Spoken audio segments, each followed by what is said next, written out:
Hello बच्चों, कैसे हैं आप सब। आज हम हिंदी में स्टार्ट करेंगे पार्ट 6। मैं तो वही खिलौना लूँगा। पार्ट 5 हमें नहीं करना है, वो आपके सिलेबस में नहीं है, वो सिर्फ पढ़ने के लिए था।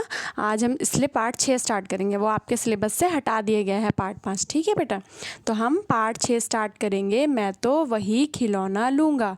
ये एक कविता है। आप सभी को अपनी किताब खोलनी है और साथ साथ समझना भी है और पढ़ना भी है। ठीक है, तो स्टार्ट करते हैं। मैं तो वही खिलौना लूँगा, मचल गया दीना का लाल, खेल रहा था जिसको लेकर राजकुमार उछाल उछाल। अब दीना एक लेडी है, एक औरत है जिसका बेटा एक खिलौने को देखकर मचल गया, मतलब एक्साइटेड हो गया और बोलने लगा कि मुझे यही खिलौना चाहिए। कौन सा खिलौना? जिससे कौन खेल रहा था? राजकुमार खेल रहा था। कैसे? उसको उछाल उछाल के खेल रहा था। ठीक है, फिर क्या हुआ? व्यथित हो उठी माँ बेचारी, था स्वर्ण निर्मित वह तो, खेल इसी से लाल नहीं है राजा के घर भी यह तो। अब उसने क्या बोला? उसकी माँ परेशान हो गई। व्यथित मतलब परेशान हो गई। क्यों परेशान हो गई? क्योंकि जिस खिलौने को दिलाने की वो जिद कर रहा था वो कैसा था? स्वर्ण निर्मित। स्वर्ण निर्मित मतलब सोने से बना हुआ। अब सोने से बना हुआ था तो बहुत महंगा था, तो उसने बोला ये तो राजा के घर भी नहीं होगा, इतना महंगा है ये तो फिर बच्चे ने क्या बोला? बच्चे ने बोला राजा के घर नहीं नहीं माँ, तू मुझको बहलाती है, इस मिट्टी से खेलेगा क्यों, राजपुत्र तू ही कह तो। मतलब अब उसको उसकी माँ बोलने लगी कि ये वाला खिलौना तो राजा के घर भी नहीं होगा जो तेरे पास है।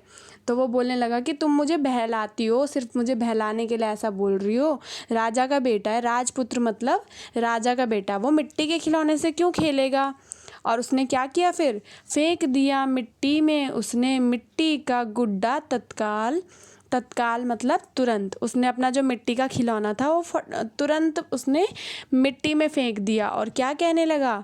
मैं तो वही खिलौना लूँगा, मचल गया दीना का लाल। अब ये तो दीना का बेटा था जो मचल गया। अब दूसरी तरफ राजकुमार है। राजकुमार क्या कहता है? राजकुमार ने इस बच्चे का खिलौना देखा और वो भी यही कहता है कि मैं तो वही खिलौना लूँगा, मचल गया शिशु राजकुमार। शिशु मतलब छोटा, यानी कि बच्चा। शिशु मतलब होता है बच्चा, तो यानी कि जो राजकुमार था वो भी एक बच्चा था। तो वो बच्चा किसका खिलौना देखकर मचल गया? इस बच्चे का, जिसका खिलौना मिट्टी का था। राजकुमार के पास तो सोने का खिलौना था, लेकिन फिर भी वो मिट्टी का खिलौना देखकर मचल गया। और वो क्या कहने लगा? वह बालक पुचकार रहा था पथ में जिसको बारंबार, वह तो मिट्टी का ही होगा, खेलो तुम तो सोने से। अब क्या हुआ? शिशु राजकुमार ने क्या बोला कि मुझे तो वही खिलौना चाहिए। पथ यानी कि रास्ते में वह बच्चा जिससे बार बार जिसको पुचकार रहा था, मुझे तो वही खिलौना चाहिए। तो उसके साथ जो और लोग थे उन्होंने क्या बोला? वह तो मिट्टी का ही होगा, वो खिलौना तो मिट्टी का ही होगा, तुम तो राजकुमार हो, तुम सोने के खिलौने से खेलो। तो फिर क्या हुआ? दौड़ पड़े सब दास दासियां राजकुमार के रोने से, मिट्टी का हो या सोने का इनमें वैसा एक नहीं। अब जब वह राजकुमार रोने लगा, उसको उसका खिलौना नहीं मिला, तो सारे उसकी दास दासियां मतलब जो भी उसके सर्वेंट्स थे, उसके नौकर थे, वो उसके आसपास आ गए, उसको चुप कराने लगे। तो उसने क्या बोला? मिट्टी को का हो या सोने का हो मुझे नहीं पता, इन सब खिलौनों में से तो वैसा कोई भी नहीं है। जो भी खिलौने उसके पास थे उन सब में से वैसा खिलौना कोई भी नहीं है जो उस बच्चे के पास था, जो उसने देखा। तो फिर क्या हुआ?